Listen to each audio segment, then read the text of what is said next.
అన్న నమస్తే అన్న. నమస్తే అమ్మా. అన్న మొన్న ఏం జరిగిందంటే కేసీఆర్ రోజు సభ పెట్టిన రోజు రేవంత్ రెడ్డి గారు కూడా సభ పెట్టి బహిరంగ సభ పెట్టి మీటింగ్ పెట్టి జరపడం జరిగింది. అసలు ఇద్దరు ఒకే రోజు పెట్టడానికి రీజన్ ఏంటి? కేసీఆర్ పెట్టిన రోజే రేవంత్ రెడ్డి గారు ఎందుకు పెట్టాల్సి వచ్చింది అనేసి అంటారు. ముఖ్యంగా అమ్మ తెలంగాణ పోలీసుల్ని చాలా మెచ్చుకోవచ్చు.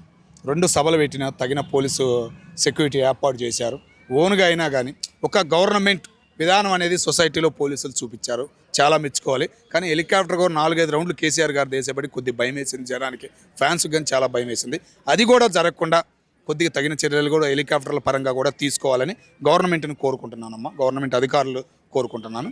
ఇంకొకటి, ఈ సభలు పెట్టారమ్మా, 2 సభలు జనం చాలా బాగా అనిపించింది. అటు కానీ ఇటు కానీ ఒక రేంజ్లో వచ్చారు, రెస్పాన్స్ కూడా బాగానే ఉంది. అటు కేసీఆర్ గారు వదిలిన డైలాగులు కానీ ఇటు రేవంత్ రెడ్డి గారు వేసిన సెటైర్లు కానీ చాలా బాగున్నాయి.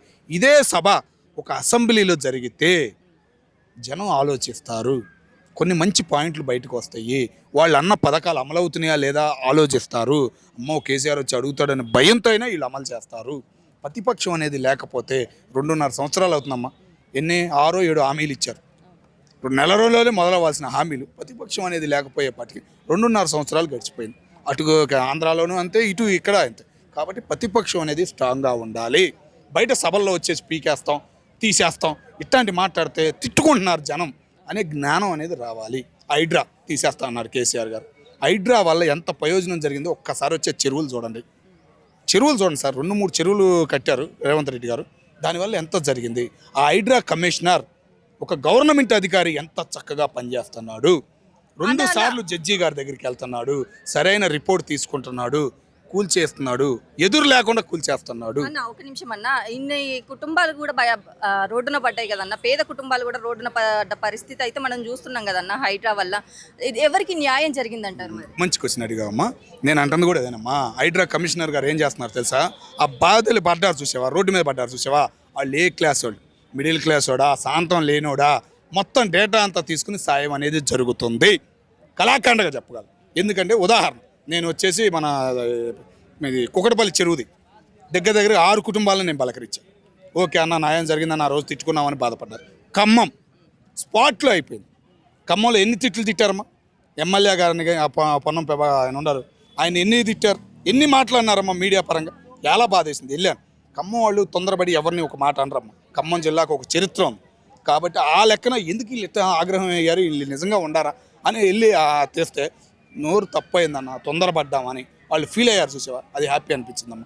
స్పందించారన్న, 5 లక్షలు చెక్ ఇచ్చారన్న, ఎక్కడ ఇల్లు కట్టుకోవాలి ఏందనేది మాకు చూపించారన్న. అది రెస్పాన్స్.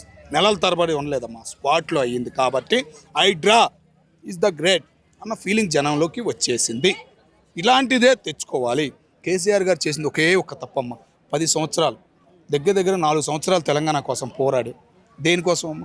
నువ్వు లేనివాడిని బయటికి తేయడానికే కదా. ఏమన్నా తెచ్చావా? రేషన్ కార్డ్ వచ్చినగానే ఇచ్చాడు చూసావా రేవంత్ రెడ్డి. 1 లక్షలో రుణమాఫీ ఇచ్చేసాడు చూసావా. ఈ 2 విధాలు చాలు. కేసీఆర్ గారు దళితుడికి 10 లక్షలు ఇచ్చాడమ్మా. 3 లక్షలు గవర్నమెంట్ పరంగా ఏమైనా పోయినా కానీ 7 లక్షలు దళితుడికి వెళ్ళినాయి. కానీ ప్రయోజనం అనేది కనపడలేదు. 7 లక్షలకి వెళ్ళాల్సిన వాడికి వెళ్ళలేదు. కానీ ఈ 1 లక్ష మాఫీ అయింది చూసావా, అది.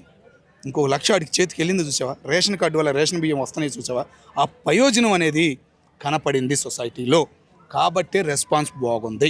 పల్లెటూరు ప్రకారంగా ఒక హైదరాబాద్ చూసుకుంటే కాదు, మిగతా ఉన్న 10 జిల్లాలు, 2 రాష్ట్రాలు నడపచ్చమ్మా హైదరాబాద్ ఆదాయంతో. 10 జిల్లాలే బాగు చేయలేకపోతే ఇంకెందుకు? ఎవడు ఇంకెన్నాళ్ళు దాచుకుంటాడు? మహా అయితే ఒక 90 ఏళ్ళు దాచుకుంటావు, తర్వాత 3 తరాలకు దాచుకుంటావు, తర్వాత అనే ఫీలింగు జనాల్లో మొదలయ్యింది. 60 సంవత్సరాలమ్మా కాంగ్రెస్ పార్టీలు ఇప్పుడు నడిపించిన వీళ్ళు సీనియర్లల్లా 60 సంవత్సరాలు రాజకీయ చరిత్ర కలిగిన వాళ్ళు ఉన్నారు. మన జీవన్ రెడ్డి గారు 40 ఏళ్ళు రాజకీయ చరిత్ర. అట్లాంటి వాళ్ళే నోరు మూసుకున్నారు. కానీ ఏమన్నా గట్టిగా అనగలిగారు రేవంత్ రెడ్డిని? హోమ్ మంత్రి తెలుసా, దానికి ఉన్న హక్కులు తెలుసా, దానికి ఉన్న రూల్ తెలుసా? ఎవరు ముఖ్యమంత్రి సీటు కింద పెట్టుకుంది లేదు, భయం. అది పెట్టుకోవాలన్న భయం తెలుసా నీకు? ఆ శాఖ అనేది ముఖ్యమంత్రి సీటు కింద పెట్టుకోవాలన్న భయం. అటువంటిదే పెట్టుకుని ముందుకు నడుపుతున్నాడంటే నిజంగా చంద్రబాబు నాయుడు గారి శిష్యుడు రేవంత్ రెడ్డి గారని మాకు గర్వంగా అనిపిస్తుంది. కాబట్టి చూస్తున్నాం 2 సభలు బ్రహ్మాండంగా చదివినాయి. కానీ కేసీఆర్ గారు మాట్లాడిన మాటలు తీసేస్తా హైడ్రా ఇవన్నీ కాదు సార్. జనానికి వీళ్ళు ఇచ్చిన హామీలు ఏంటి, ఏం జరుగుతుంది? మీరు అసెంబ్లీకి వచ్చి అసెంబ్లీ సాక్షిగా గట్టిగా మాట్లాడితే సొసైటీ మిమ్మల్ని మెచ్చుకునిద్ది. తెలంగాణ తెచ్చిన ఉద్యమకారులు సార్ మీరు. 19 సంవత్సరాలు ముఖ్యమంత్రిగా చేసిన వాళ్ళు మీరు అసెంబ్లీకి భయపడుతున్నారని సెటైర్లు వేస్తుంటే మాకు బాధేస్తుంది. మాకు బాధ వస్తుందమ్మా. 9 సంవత్సరాలు ముఖ్యమంత్రిగా చేశాడు, అసెంబ్లీలో గడగడలాడిచ్చిన వ్యక్తి. ఆయన మాట్లాడుతుంటే వినాలనిపించింది. అలాంటి ఆయన భయపడి ఇంట్లో కూర్చున్నాడు, అసెంబ్లీకి రావట్లేదని రేవంత్ రెడ్డి గారు అంటే ఎట్లా అనిపించింది? మరి కాబట్టి కొద్దిగా స్పందించాలి ఆయన. ఎందుకంటే కొడుకుండ ఆయన కోసమైనా ఇంకా నా 10 ఏళ్ళు కష్టపడాలి కేసీఆర్ గారు. ఆయన అంత అనుభవం వచ్చేటట్టు చేసుకోవాలి అనేది మనస్ఫూర్తిగా కోరుకుంటున్నాను.